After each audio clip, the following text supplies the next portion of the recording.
and welcome to Nashoba Now. I'm Michael Wood, Superintendent of Schools for Nashoba Regional School District. In the next half hour, I hope to share with you the things that are going on now in Nashoba. Hello and welcome to Nashoba Now. I'm Michael Wood, Superintendent of Schools for Nashoba Regional School District, and I'm glad to be with you for the next half hour. Our school committee has new members. Kathy Codian has been elected from Lancaster. You may recognize the name. Kathy has formerly worked for Nashoba Regional School District, but most recently has retired from the Concord school system. And Mark Jones, who joins us from Stowe, and he has been on our Nashoba High School Space Task Force, so he has become familiar with our meeting structure over the last year and a half or so. So we welcome both of them. We had our first meeting last night on June 3rd, and we also voted in new leadership for the committee. Lorraine Ramasco has been elected as chairperson, and Nicole Odekirk from Stowe has been elected vice chair. Lynn Coletti has been elected secretary. The school committee has a number of things on their docket for the next coming meetings, as do we in terms of administration. The summer projects that we have ongoing include the Summer Academy for our educators, which is June 22nd through 25th. This is an opportunity for the teachers and staff to attend workshops and trainings specific to their content and specific to expectations that they have for planning and curriculum design. We've also have some workshops on instructional practices as well as looking at different aspects of curriculum planning that has to be done over the summer in preparation for the fall. So those workshops are available to our teachers and to our staff, and they sign up and attend and earn professional development credits so that they can apply for their relicensure when the time comes. I wanted to take a minute and talk a little bit about our Educator Evaluation system. You've heard me talk in the past year about our new system that's been in place now for 2 years. And each year we are adding components and evaluating whether or not the program is working and making sure that it fits our optimum plan, which is that it helps teachers reflect on practice and have growth for their practice in terms of the feedback that they get from the people who visit their classrooms.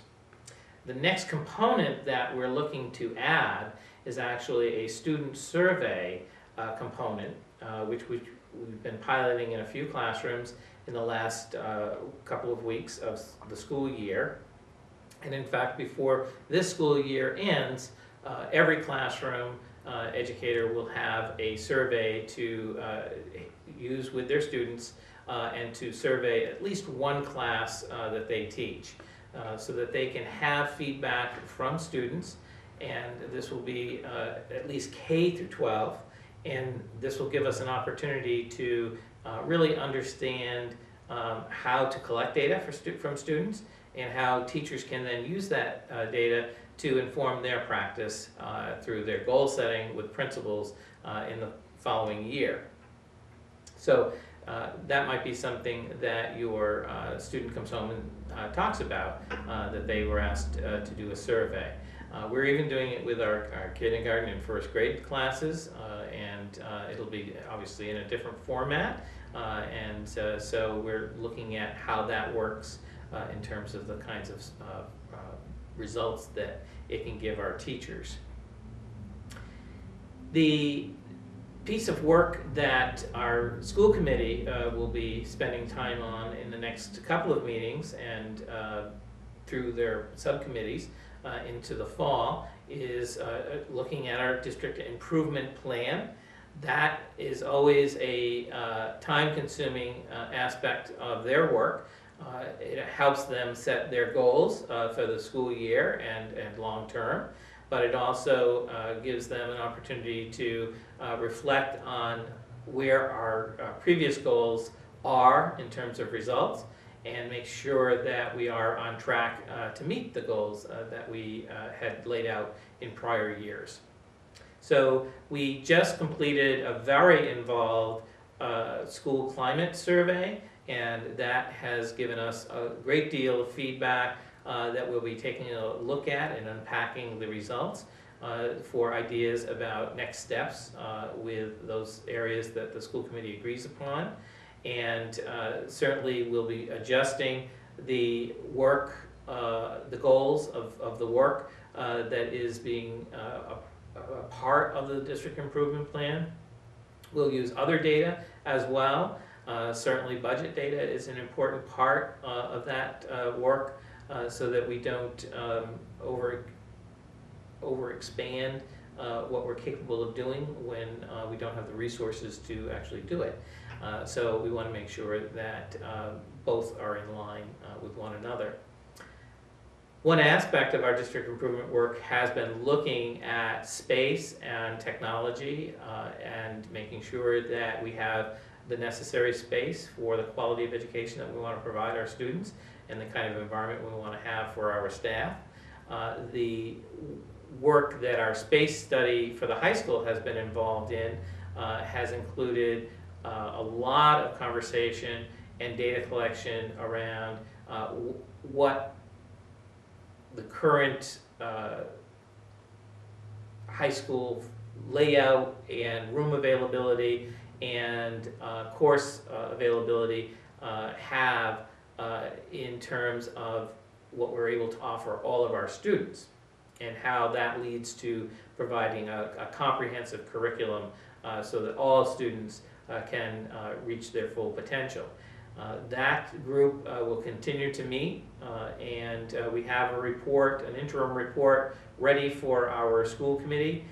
In the coming weeks, we will be presenting that to the school committee, and there will be some recommendations for next steps for the school committee to consider, and that work will unfold as well over the summer and into the fall.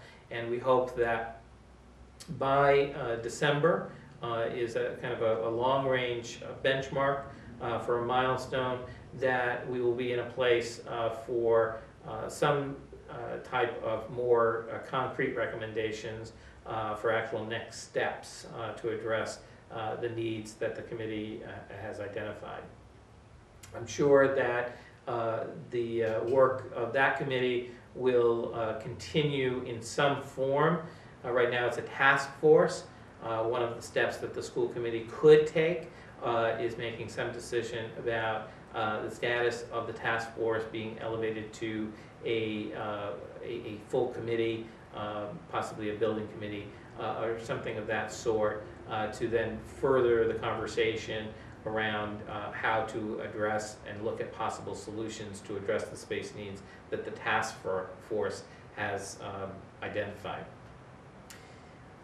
Other data that we look at includes our student data, and we're trying to expand the student data that we look at. We want to look at not only our MCAS data, but also look at some of the data we collect on a more regular basis through work that teachers have chosen to identify as assessments that help them inform practice and inform where students are performing. So we'll be looking at other pieces of data in the coming weeks and months as we look at putting together a more comprehensive assessment system. There is no decision by the state right yet around an alternative to MCAS.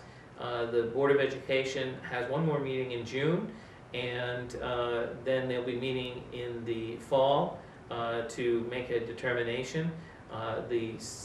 The Secretary of Education and the Board of Education have been holding a variety of town meeting-like events across the Commonwealth to get parent and public feedback on MCAS and possible changes to other options.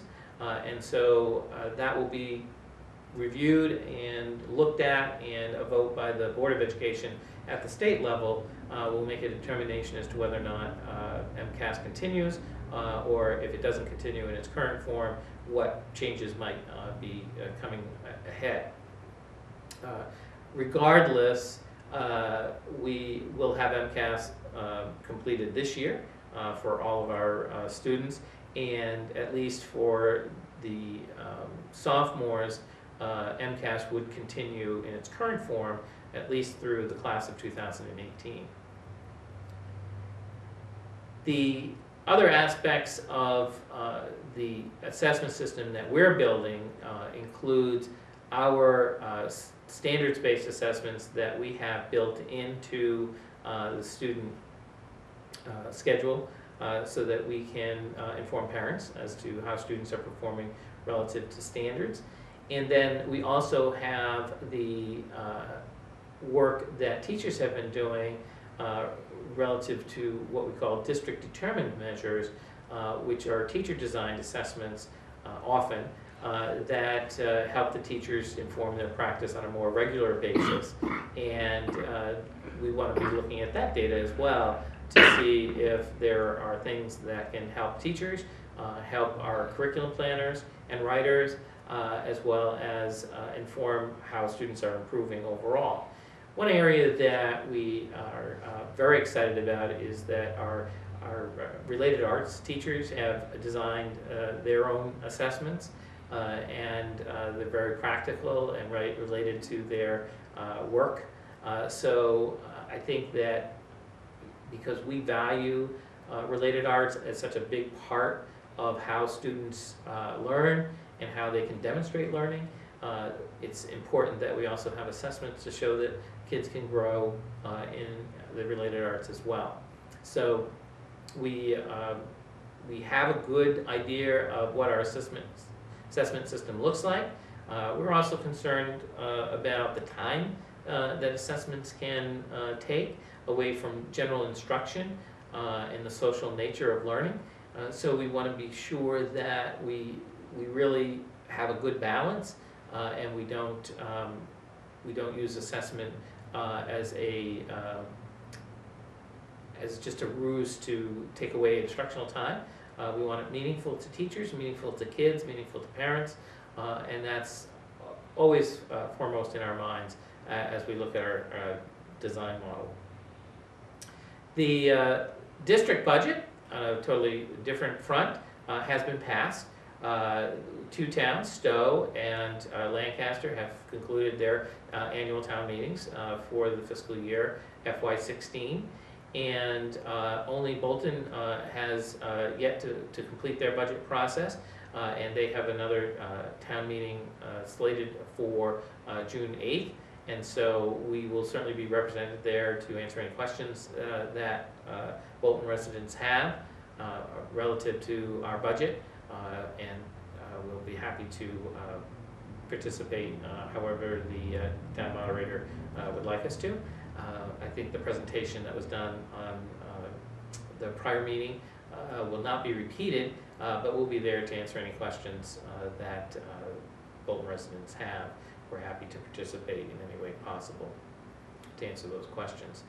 The general sense of our FY16 budget is that we have been able to meet the resources that we need for moving our students forward, to provide the necessary professional development for our teachers, and move forward on the necessary facilities and maintenance that is necessary for our schools to be clean and ready for kids.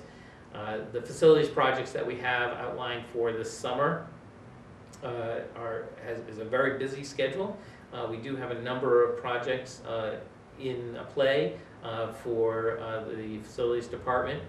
We are adding 2 modulars at our high school. The town of Stowe has been very gracious and has donated 2 modular units there for our use, and we'll be moving those this summer at the end of June, early July, and setting those up. And we'll also be working on some projects at the Florence Sawyer School. We have a number of projects at Center School with some sidewalk repair that needs to be addressed. And at Merrill's and Luther Burbank Middle School, we have a considerable HVAC project ahead of us. About 2 weeks ago, the HVAC unit, rooftop unit, stopped functioning, and so we're working with vendors to learn how to repair it or replace it. So we will be working on that in the next coming weeks. The other work that we undertake in the summer is around human resources.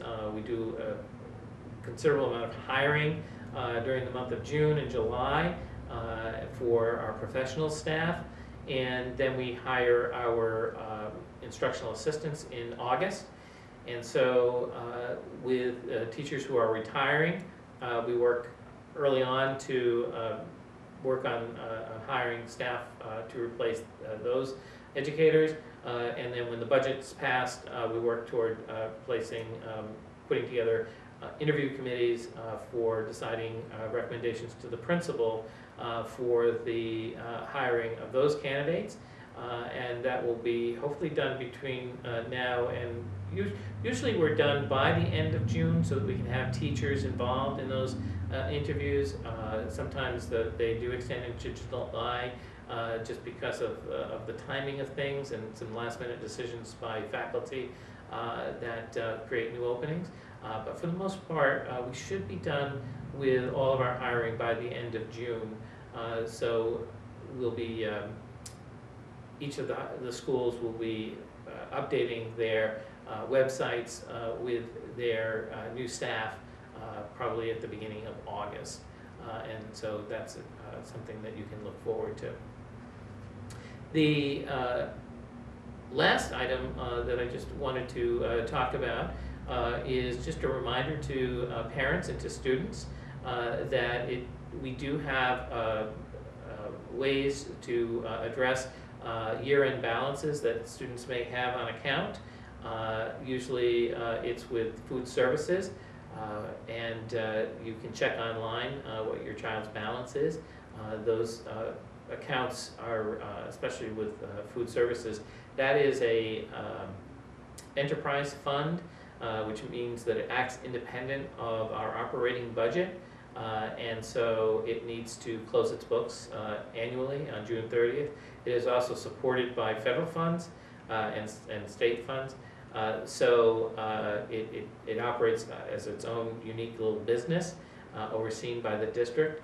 So obviously when students pay for their lunches, that pays for the food, the staffing, and that's a critical component to pay the end of the year balances so that they can end the year in the black. So we certainly encourage parents to look online if they need to find out that information. And also from reports that a student lost a book or has other fees that they have yet to pay, certainly that's something that the front office in each of the schools can inform you of if you haven't been informed already. But if you have those outstanding payments, we would appreciate full payment before the end of the school year. It certainly helps the accountants to close our books with all of the fees paid before June 30th. So that is Nashoba Now. Thank you for watching, and I will see you next time.